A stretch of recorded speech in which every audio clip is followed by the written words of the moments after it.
Troværdighed for mig i ledelse er super vigtigt. Jeg synes, det er vigtigt, at medarbejderne har en leder, de kan regne med, og en leder, som der gør det, der er aftalt. For mig så er vi her, fordi vi gerne vil være ambitiøse på børnenes vegne, og det starter også med ambitiøs ledelse.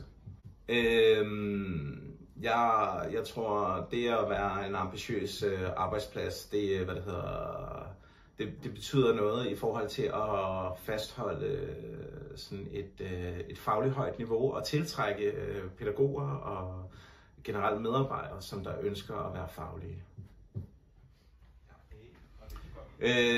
Jeg synes, vi er en klynge,